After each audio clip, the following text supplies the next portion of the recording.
Good morning. I'm Pastor Susie Hutchison, and I welcome you to worship with Plymouth First United Methodist Church. This is our fourth and final week of this series, Renewal, based on the book of Ruth. Week 1, we met Ruth, a Moabite woman, as she is widowed from an Israelite man in her homeland of Moab. She and her Moabite sister-in-law, Orpah, and her Israelite mother-in-law, Naomi, have all been widowed. So Naomi heads back to Bethlehem, where her family is. Ruth opts to follow her, thus becoming a foreigner in a new land. It's a big risk. But Ruth loves her mother-in-law, Naomi. They get to Bethlehem, broke and hungry, and Naomi is more than a little bitter about the whole thing. Surely, Ruth wondered what she had gotten herself into. And it didn't get any easier from there. She is sent out to glean back-breaking work. But she has a stroke of luck, or providence. She's gleaning in the field of Boaz, a kinsman of her deceased husband, and he shares generously with her. She goes to him in the night, risking shame, and makes herself vulnerable to his rejection. And in the morning, he tells her that he is not the one who can redeem her life. He is a kinsman, but not the closest kin. There's another man who has first dibs on her and all the other property of her husband's family, because that is how women were perceived at this time, as property. So that's where we find Ruth in the opening of chapter 4. Nothing seems to be going right. She's done everything asked of her. She's loved her husband and her mother-in-law well. She's worked hard. She's been humble. She went to Boaz just as Naomi told her, and still, life is not going her way. Have you had those days? Weeks? Months? Maybe years? Let's look at chapter 4. Meanwhile, Boaz went up to the gate and sat down there. Just then, the Redeemer about whom Boaz had spoken was passing by. He said, "Sir, come over here and sit down." So he turned aside and sat down. Then he took 10 men from the town's elders and said, "Sit down here," and they sat down.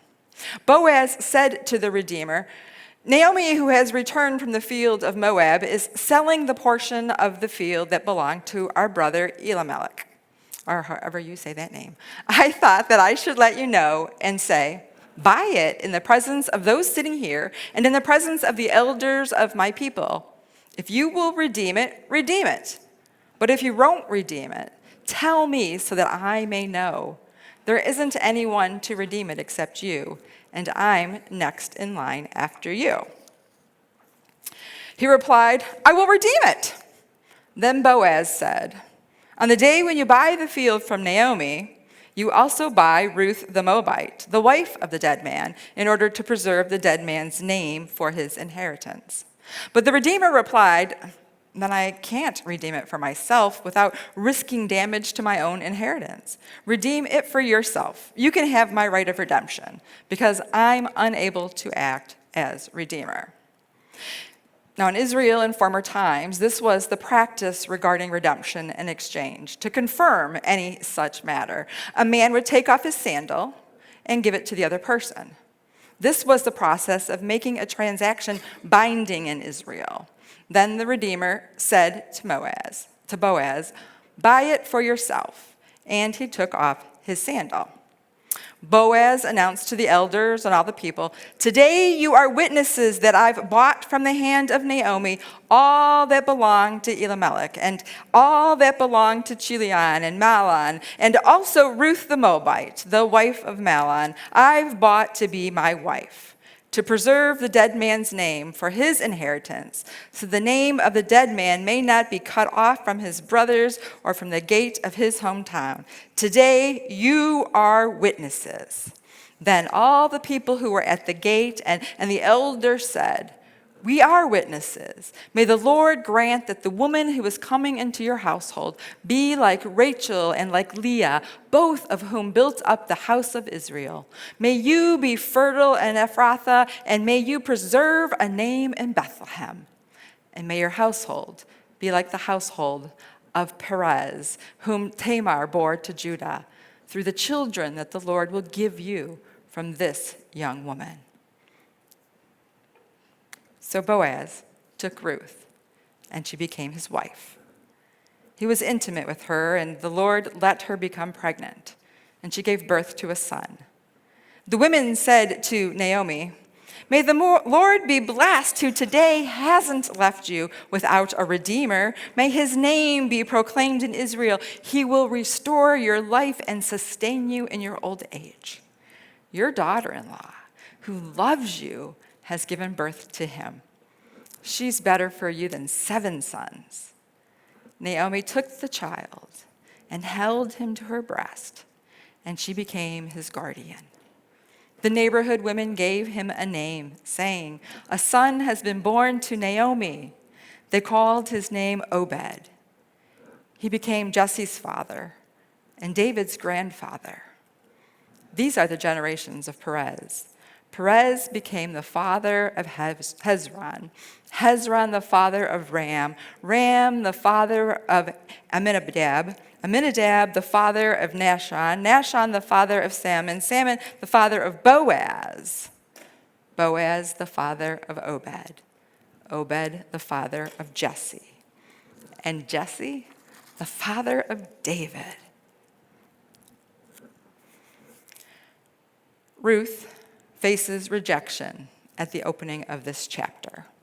This unnamed kinsman is willing to take the land, but not willing to take Ruth. It doesn't tell us why, and I hesitate to make him a bad guy.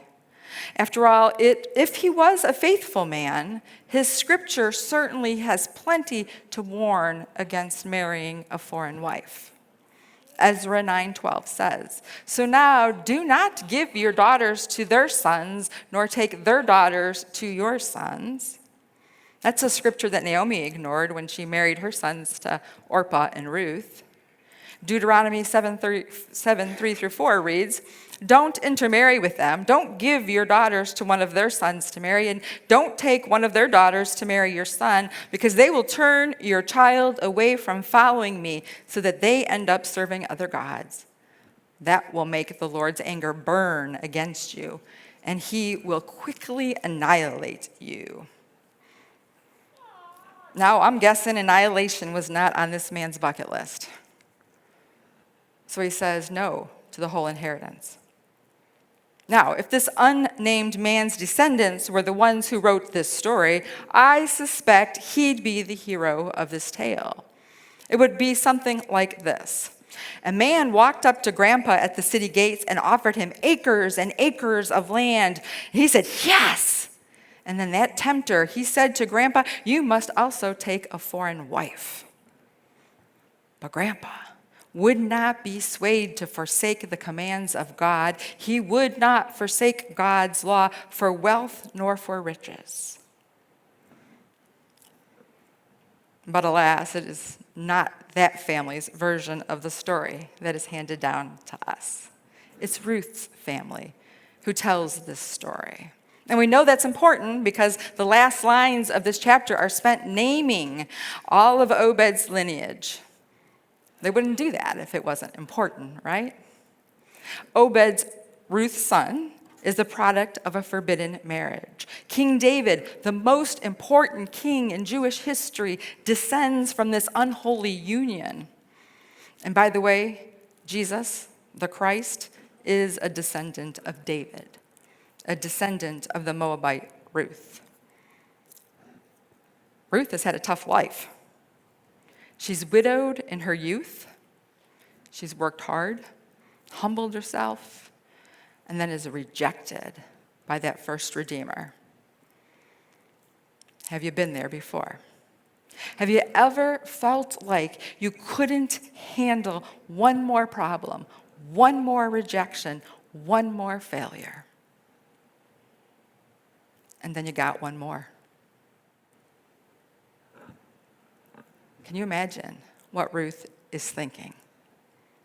She's given up everything. She's done everything she's been asked, and still the Redeemer says, no, you're not good enough. You're not Jewish enough. You've done your best. And still you're not worthy. And then Boaz steps in. Pastor Bob and I were talking about this last week. We wondered, does Boaz want the Redeemer to say no? What do you think? Raise your hand if you think Boaz wanted to marry Ruth from the very beginning. Yeah? How about if you think that Boaz just does this out of obligation or maybe even respect for Ruth's sacrifice? Raise your hand. I don't know. I don't know if we'll ever know the answer to that question. What we do know is that Boaz redeemed the land and Ruth the foreigner. No one, not even Ruth, is beyond redemption. And that's some good news right there. So let me say that again. No one, no situation, no circumstance is beyond redemption. I was reading an interview from PBS News. Nick Schifrin was interviewing Sergeant Adam Linehan in January of 2020. They were talking about the scars that Sergeant Linehan brought home from the war in Afghanistan. His squad lost 5 people to a suicide bomber with lots more injuries. He was not physically wounded in the attack, but he witnessed it, and he was traumatized. And this is what he said. The way it manifested for me was, drinking. Alcoholism is a problem in my family. On my father's side of the family, and my grandfather, he kind of set the tone for that when he came back from World War II. So I just kind of, maybe that was just the subconscious blueprint that I had to follow. And so I drank an excessive amount. Drug abuse, right? I was like, why am I going to go get, what's the point of getting enrolled in the VA and going to a therapist and stuff? Because they're just going to tell me, you know what, life is worth living? Show me the evidence. I can hear Ruth saying this. Life is worth living? Show me the evidence. 19.7 million Americans suffer from substance abuse disorder.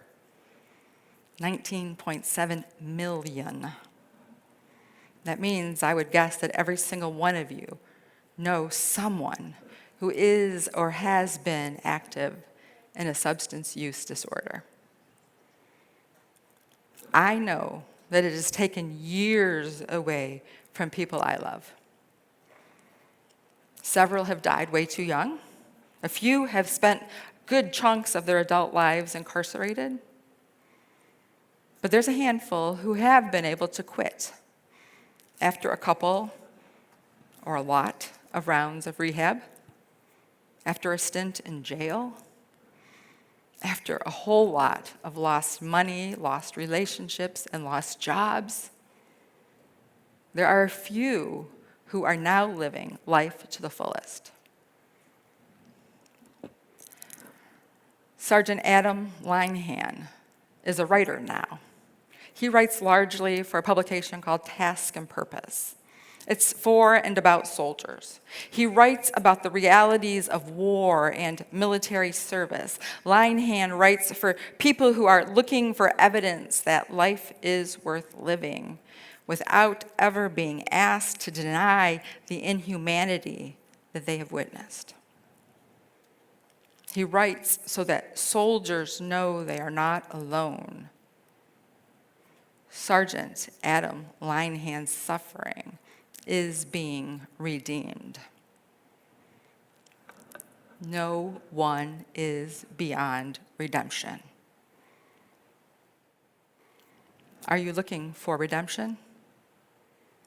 Have you been redeemed? Some of us know the answer to that in an instant. Some have it slowly dawn on us across time, and some of us can only see our redemption in hindsight. Some are not sure yet. Are you wondering if you are redeemed? Here's a clue. Redeemed people seek to redeem. You cannot contain redemption. You can only become a conduit for it. No one receiving the wonder and the goodness of redemption can hide it away. Like Matthew 5:14 through 16 says, "You are the light of the world. A city on top of a hill can't be hidden. Neither do people light a lamp and put it under a basket. Instead, they put it on top of a lampstand, and it shines on all who are in the house. In the same way, let your light shine before people so they can see the good things you do and praise your Father who is in heaven." That's what Sergeant Linehan does when he writes. He shines. That's what folks at AA and NA and all the other 12-step programs do when they share their testimonies. They shine. And that's what Ruth does when she lays Obed in Naomi's arms. She shines. Verses 14 through 16 read, "The women said to Naomi, 'May the Lord be blessed, who today hasn't left you without a redeemer. May his name be proclaimed in Israel. He will restore your life and sustain you in your old age. Your daughter-in-law who loves you has given birth to him. She's better for you than 7 sons.' Naomi took the child and held him to her breast, and she became his guardian." Ruth has been redeemed, and now Naomi has been redeemed. Redeemed people redeem. Now we're all at very different points in this journey. Some of us are still in a spiral downward. We see the bottom coming, maybe for a second, third, or even 4th time, and we know it is coming, and we know it's going to hurt a whole lot. If that is you, your story is not over. It's not over today, and it's not going to be over when you hit the bottom. God is waiting with the promise of redemption. Redemption is for everyone in every situation. It's for you as surely as it was for Ruth when her husband died, her sister-in-law left, her beloved Naomi tried to send her away, and the man at the gate said no thanks. Others of us have no idea where we are on this redemption journey. We're wandering through life, kind of feeling a need for renewal, but not even sure how or why. We may feel numb or tired, depressed, or disheartened. As surely as redemption would come for that bitter Mara and the foreign Ruth, redemption is coming for you. Your story is not over. Some of us may have halted that decline, but we're resistant to the whole redemption. We're holding our breath in fear of what the future will be. Maybe we wonder if we are strong enough to do the back-breaking labor, or maybe we are hanging on to our pride so tightly that we can't fathom risking the shame of asking or begging for redemption like Ruth did. Your story's still being written too.